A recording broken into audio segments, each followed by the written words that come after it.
abajulizi bangi abatandikedde okusimba kasooli nga boolekera Namugongo okweyunira olunaku lw'abajulizi olukuzibwa buli nga 3 Juuni. Ng'ebula ewiiki emu poliisi eyisizza ebiragiro ebinaagobererwa.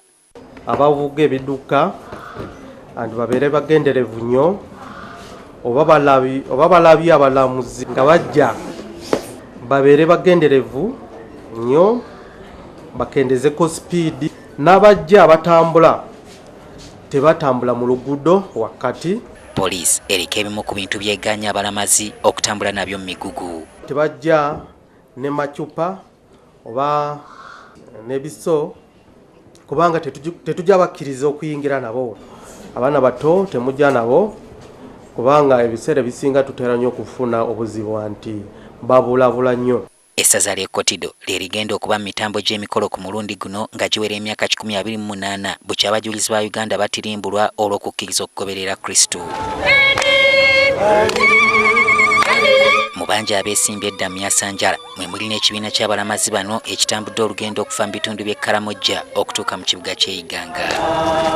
Wano we basanze ababaka baabwe mu Paalamenti okuli Roselyn Akero ne Margaret Alepa nga babalindiridde ku Kereziya y'Omutuukirivu Jude. Our committee has been charged with a number of responsibilities.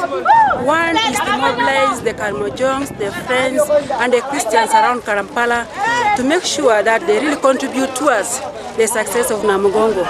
Mu bingi bye baluubirira okusaba liiso ddene nga bayita mu bajulizi kwe kubawonya enjala kakutiya wamu n'ekyeya. We are also praying to God that He gives us enough rain. If there is rain, Karamoja is not poor and people don't die of hunger. Ekitundu ky'e Karamoja kirudde okutonnyamu enkuba ekyaviirako ekyeya eky'amaanyi ekyajja n'enjala guli ku nfuuzi eyaviirako abantu abasoba mu 50 okukkirira e Magombe. Mu kiseera kino poliisi eri mu kugezesebwa okw'amaanyi mu by'okwerinda ng'eggwanga liri ku bunkenke bw'okulumbibwa abasiddekezi ba Al-Shabaab abaludde nga batigomya ab'okumulirwana e Kenya. Solomon Kawesa, NTV Akawungezi.